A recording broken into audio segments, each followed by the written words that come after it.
కాండము 21వ అధ్యాయం 14వ వచనం 21 చదువుకున్నట్లయితే అక్కడ స్పష్టంగా దేవుని యొక్క కృపా కనికరములు ఏ విధంగా ఉన్నాయని మనకు తెలుస్తూ ఉంది. ఆది కాండము 21వ అధ్యాయము 14 నుంచి 21 వరకు చదువుకుందాం. కాబట్టి తెల్లవారినప్పుడు అబ్రహాము లేచి ఆహారమును నీళ్ళతిత్తుని తీసుకొని ఆ పిల్లవాడితో కూడా హాగరుకు అప్పగించి ఆమె భుజం మీద వాటిని పెట్టి ఆమెను పంపివేసెను. అబ్రహాం ఏం చేశాడంటే హాగరుని ఆ పిల్లవాడిని వారికి ఏం చేశాడు, కొంచెం ఆహారం పెట్టి వారిద్దరిని పంపివేశాడంట. అంటే ఆదరించవలసిన అబ్రహామే ఏం చేశాడు, ఆ పిల్లవాడిని తల్లిని పంపించి వేశాడు. అప్పుడు ఏం జరిగిందంటే ఆమె వెళ్ళి బేర్షాబా అరణ్యంలో ఇటు అటు తిరుగుచుండను. ఆమె ఎక్కడికి వెళ్ళింది, అరణ్యంలోకి వెళ్ళిపోయింది, అటు ఇటు తిరుగుతూ. అప్పుడు ఏం జరిగింది అది చూడండి. ఆ తిత్తులోని నీళ్లు అయిపోయిన తర్వాత ఆమె ఒక పొద క్రింద ఆ చిన్నవాణ్ణి పడవేసి ఈ పిల్లవాణ్ణి చావు నేను చూడలేననుకొని వింటి వేత దూరం వెళ్ళి అతనికి ఎదురుగా కూర్చుండెను. మనం గమనించినట్లయితే అబ్రహాము పంపివేశాడని వాక్యం సెలవిస్తూ ఉంది. అబ్రహాము పంపివేశాడు, హాగరు పిల్లవాణ్ణి పాడవేసింది.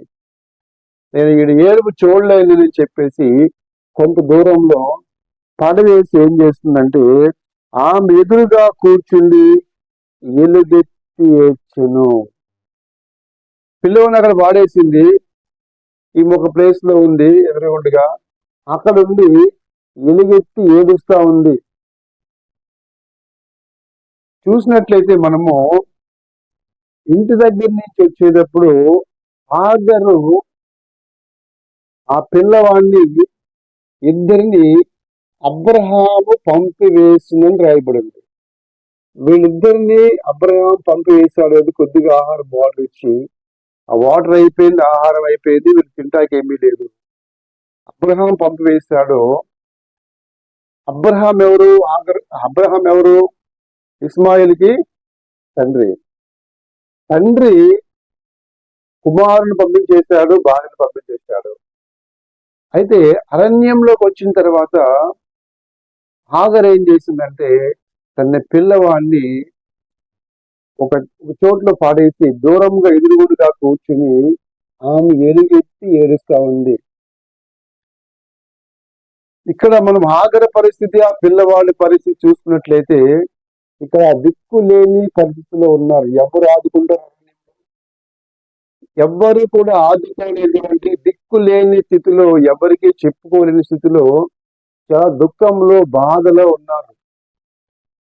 మన జీవితంలో కూడా ఒక్కొక్కసారి ఇటువంటి సిచ్యువేషన్స్ అవుతూ ఉంటాయి. ఏంటంటే మన బాధలు కానీ, మన కష్టాన్ని కానీ, మన దుఃఖాన్ని కానీ ఎవరికి చెప్పుకోలేనటువంటి కొన్ని పరిస్థితులు ఎదురవుతూ ఉంటాయి.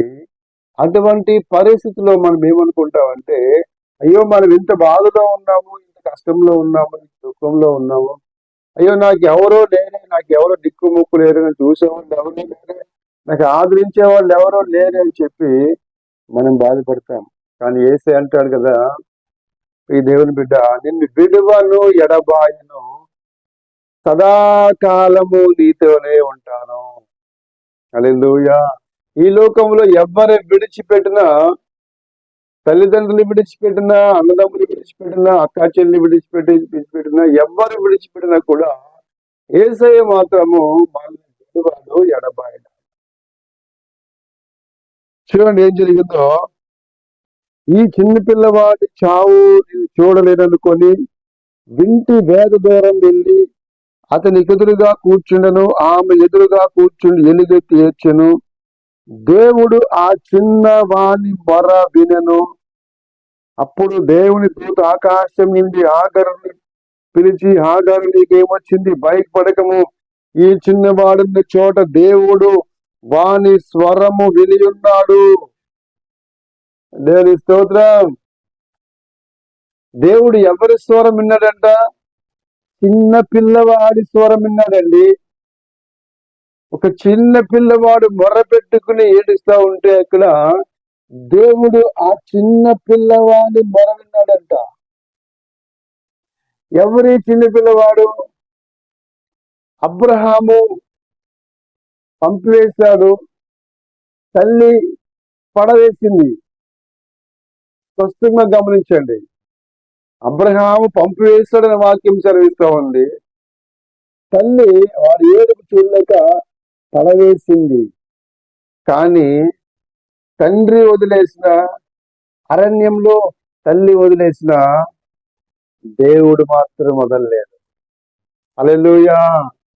దేవుడు ఏమి చూశాడంటే ఆ పిల్లవాడిని, ఆ చిన్నవాడున్న చోట దేవుని స్వరము విని ఉన్నాడు. ఆ చిన్న పిల్లవాడి మొరను దేవుడు విన్నాడు. ప్రియ దేవుని బిడ్డ, నువ్వు ఏ స్థితిలో ఉన్నా దేవుడు నిన్ను విడిచిపెట్టడు. నువ్వు ఆ బాధలో, దుఃఖంలో ఒక చిన్న ప్రార్థన చేసినట్లయితే దేవుడు నీ స్వరాన్ని వింటాడు. నీ స్వరాన్ని విని నీకు సమాధానం ఇస్తాడు, నిన్ను విడిపిస్తాడు, నీ పరిస్థితిని మారుస్తాడు.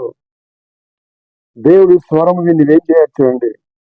నీవు లేచి ఆ చిన్నవాడిని లేవనెత్తి పట్టుకొని చేత పట్టుకుని వానిని గొప్ప జనముగా చేసేదని నామతో చెప్పాను. ఆ చిన్న పిల్లవాడిని నేను ఒక గొప్ప జనముగా చేయబోతున్నాను. చనిపోతాడనుకున్నటువంటి ఆ చిన్న పిల్లవాడిని అంట దేవుడు చెప్తా ఉన్నాడు, ఒక గొప్ప జనముగా చేస్తాను. మరియు దేవుడు ఆమె కన్నులు తెలిసినందున ఆమె నీళ్ల ఊట చూచి వెళ్ళి ఆ తిత్తిని నీళ్లతో నింపి చిన్నవానికి త్రాగనిచ్చెను. దేవుడు ఆ చిన్నవానికి తోడయుండెను. అతడు పెరిగి పెద్దవాడై అరణ్యములో కాపురముండి వెలుగాడాయను. అతడు పారాడు అరణ్యంలో ఉన్నప్పుడు అతని తల్లి ఐగుప్తు దేశం నుండి ఒక స్త్రీని తెచ్చి అతనికి పెళ్లి చేసెను. దేవునికి స్తోత్రం.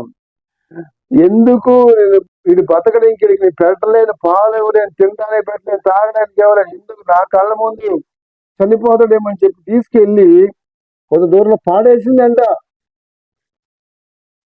పాడేసి ఏడుస్తూ ఉంది. కానీ దేవుడు మాత్రము విడిచిపెట్టలేదు. దేవుడు ఆ పిల్లవాడికి తోడయుండి అరణ్యంలో ఎలా ఉన్నాడంట? పారాన్ అరణ్యంలో ఉన్నప్పుడు ఐగుప్తు దేశం నుండి ఒక స్త్రీని తెచ్చి పెళ్లి చేసింది. హల్లెలూయా. అరణ్యంలో చనిపోతాడు అనుకున్నటువంటి ఆ పిల్లవాడు ఎంత గట్టిగా అయ్యాడంటే, ఆ వయసుకు వచ్చాడు, యవ్వన ప్రాయం వచ్చింది.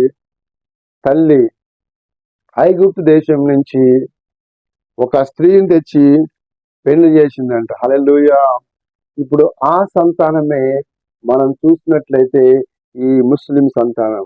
ఆ ఇస్మాయిల్ ద్వారా వచ్చినటువంటి సంతానమే ఈ ముస్లిం సంతానం.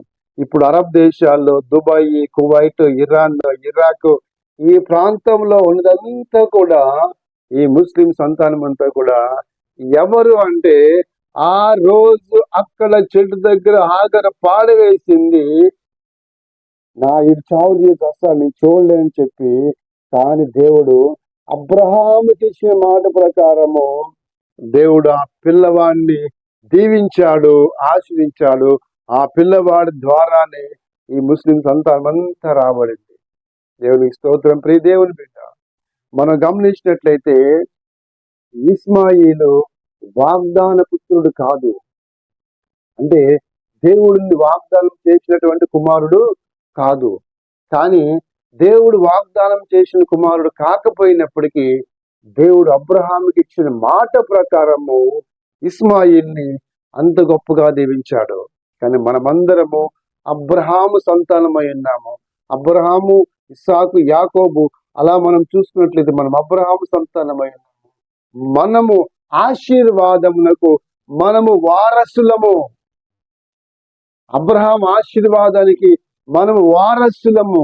కాబట్టి ప్రియ దేవుని బిడ్డారా, అక్కడ ఆ చిన్న పిల్లవాడి స్వరము విన్న దేవుడు, నువ్వు ఎక్కడున్నా సరే, నువ్వు ఏ ప్లేస్ లో ఉన్నా, ఏ స్థానంలో ఉన్నా, నువ్వు దేవునికి మొర్ర పెడితే తప్పకుండా దేవుడు నీ ప్రార్థన ఆలకిస్తాడు.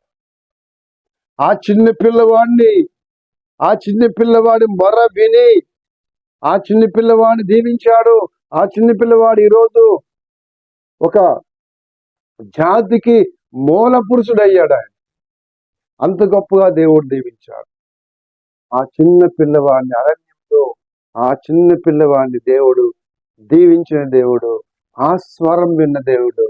ప్రియ దేవుని బిడ్డ, ఈరోజు దేవుడు నీ స్వరము కూడా వింటా ఉన్నాడు. నీ స్వరం వింటా ఉన్నాడు. నీ ప్రార్థన వింటా ఉన్నాడు. నీ మొర వింటా ఉన్నాడు. అక్కడ హాగర్ను చూసిన దేవుడు, ఆ పిల్లవాడిని చూసిన దేవుడు, నువ్వు ఏ స్థితిలో ఎక్కడ ఉన్నావో దేవుడు నిన్ను కూడా చూస్తా ఉన్నావు. నువ్వు బాధపడకు. నువ్వు బాధపడాల్సిన అవసరం లేదు. దుఃఖించాల్సిన అవసరం లేదు. మన దేవుడు ఎవరంటే చూచుచున్న దేవుడు. చూచుచున్న దేవుడు. ఆయన ఒక రాయి కాదు, రప్ప కాదు, ఒక చెట్టు చేమ తానే కాదు. ఆయన ఎవరంటే చూచుచున్న దేవుడు. కాబట్టి నువ్వు ఏ స్థితిలో ఉన్నా ఒక చిన్న ప్రార్థన చేయి. ఒక చిన్న ప్రార్థన నేను తప్పకుండా విడిపిస్తా. ఆ చిన్న పిల్లవాడిని మొర విన్న దేవుడు నీ మొర కూడా వినడానికి సిద్ధముగా ఉన్నాడు.